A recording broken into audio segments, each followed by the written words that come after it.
Hey guys, GoForce Online, and in this video I'm showcasing the Vampire Trash build.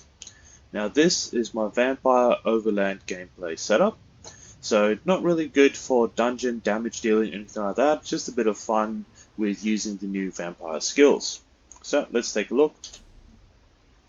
So I've got 30k max magicka there and 30k max health, so very high health pool, but vampire skills tend to take up a lot of health, whereas another skill lines don't. So having a high health pool is definitely required for this build. You can see that my health recovery is absolutely zero. That's because I'm stage 4 vampire and can't rely on health recovery at all. So if I lose any health, I need to heal them back up. It doesn't recover automatically.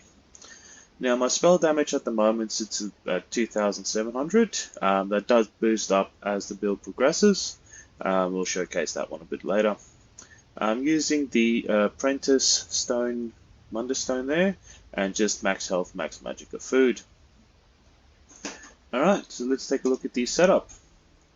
So the first one I have here is Earthgore Forge. So when you heal yourself or a group member that's under 50% health, you conjure a pool of blood underneath you, so pretty cool cinematic there, that heals you for 35k health over 10 seconds. So it's about 3.5k health per second, and this can occur once every 20 seconds. So the main reason I have it here is one of my abilities takes up a lot of health. That increases my spell damage though. So if I'm not really conscious about it and my health drops too low, then this would save my life there. The second one I have here is Eternal Yokuda. So firstly, it adds 4% healing taken, and so any healing I do on myself is increased by 4%. And when I drop below 25% health in combat, I heal for 15k health and gain 100 ultimate. So very nicely there. It can, if I'm not really looking at my health bar and it drops too low, this will save me before I drop too low in the health, and also gives me some extra ultimate there, so I can activate the ultimate vampire form. So that will definitely save my life there. And then the last one is Vampire Lord. So this just increases my vampire skills and abilities. So it increases the bonus and penalties of the vampire stages, depending on how far you have progressed. Now I'm a stage 4 vampire in this build, so I take 6% additional flame damage. My regular ability costs increased by another 6%, but my vampire abilities have reduced by 20%.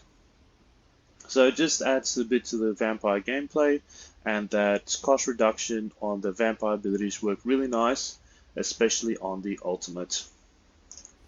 Alright, let's take a look at these skills. So first one here is Arterial Burst. So it deals 9k magic damage and additional 33% damage based on their missing health. And if I'm using this ability while under 50% health, it will always be a critical strike. So a lot of times you will activate this skill under 50% health, so that critical definitely helps. The next one here is Lotus Fan from the Nightblade skill line. So this is just a gap closer. So it deals 5,200 magic damage and additional 6,800 magic damage over 10 seconds to any target that's in the area. All enemies are hit, applied with minor vulnerability for 10 seconds, increasing their damage taken by 8%. So landing this attack, minor vulnerabilities, so they take 8% more damage, and then just mowing them down. Up next is Sap Essence. So this deals AoE damage for 8 meters around me, deals 6,600 magic damage, and it heals for 1,900 plus 20% more for each enemy hit. So a bit of a passive heal there. It just helps with the next skill that I'm going to show there. And also hitting an enemy with this grants me Major Sorcery, which increases my weapon and spell damage by 20% for 20 seconds. The next one is Shimmering Frenzy. So this is basically the skill that this build is built around. So it costs me 1,100 health per second, and that cost also increases as you go on. But it gives you 660 weapon and spell damage.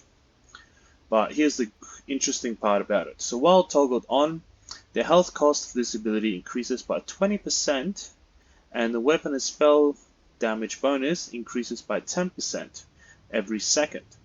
So you cannot be healed by anyone other than yourself. So this one increases by 20% for every tick, and also increases my spell damage by 10% for every second as well. So having this one on, your health just saps away, but your weapon spell damage just increase a lot. And then here is Radiating Regeneration. So this is a restoration skill from the weapon skill line. I'm using restoration staff on both sides, just have a bit of extra healing so I don't run into trouble with this Shimmering Frenzy. So basically it heals me for 20k health over 10 seconds. So this will offset some of the health that I'm losing here, so I can run Frenzy for longer. And the ultimate, probably would have guessed it, is the Swarming Scion. So transform into a Vampire Lord, which increases my max health, max magicka, and max stamina by 10,000. So very nice there. And also heal for 17% of all the damage that I deal. Bat swarms around me, which deals AoE damage for 2,700 magic damage every 1 second. So very nice. It does have a nice cost reduction there as well at 203 ultimate instead of the, I think it's 300 ultimate regularly is. And being a stage 4 vampire, it has that reduction there. On the back bar, first skill I have here is Exhilarating Drain from the vampire skill line as well. So siphon away enemies' vitality, dealing 1,800 magic damage and healing for 23% of your missing health. You generate 4 ultimate every 1 second for 3 seconds. So activating this one, you can't move at the time when this is active, but it heals you up very nicely, and you also generate 12 ultimate once this is complete for full 3 seconds.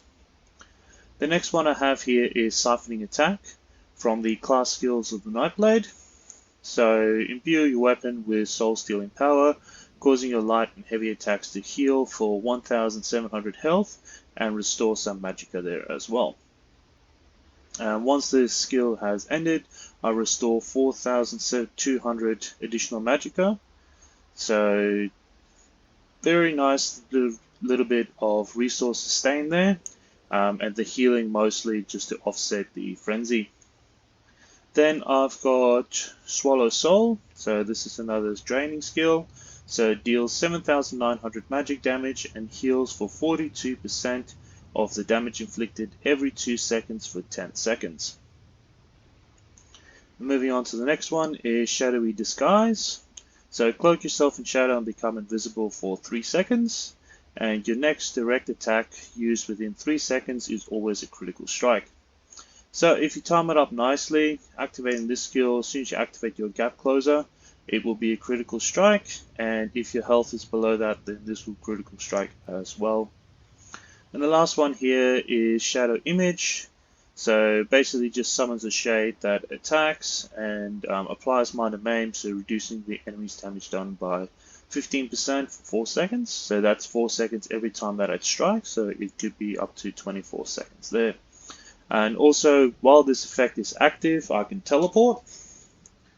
So activating the skill, there's my shade there, so I'm all the way over here. Activating again makes me teleport to the shade. And just another thing to note, don't usually go into race selections, but I'm very specific about this one here. Using the Dark Elf skill simply because it has the flame resistance there. Because I do take more damage from fire, having that flame resistance there is very nice. Another thing as well is the potions that I'm using. So this is a crafted potions, so it grants me invisibility for 15 seconds. It restores 10k health and also restores 1k health every second for 16 seconds. So this is just an extra health boost there. Another potion that's expensive to make but works very well is with Vitality, but you need the powdered Mother's Pearl. So they cost very expensive on the guild traders. but having that increases the amount of healing that's done as well. So just overall, nice bit of healing so you can keep that frenzy up for even longer. So let's take a look at what we can do.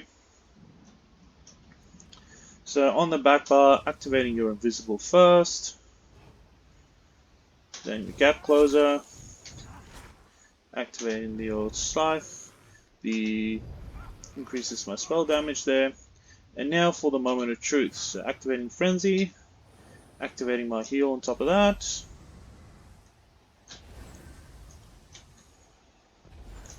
And making sure that your heal is up the entire time there.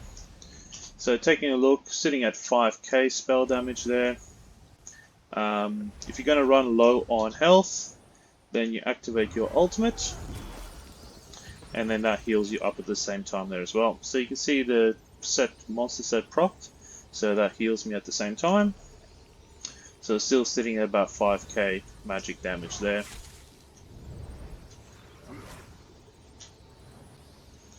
Alright, that's it from me, guys. Thanks for watching. If you have any ideas for builds that I need to do in the future, please let me know in the comments down below.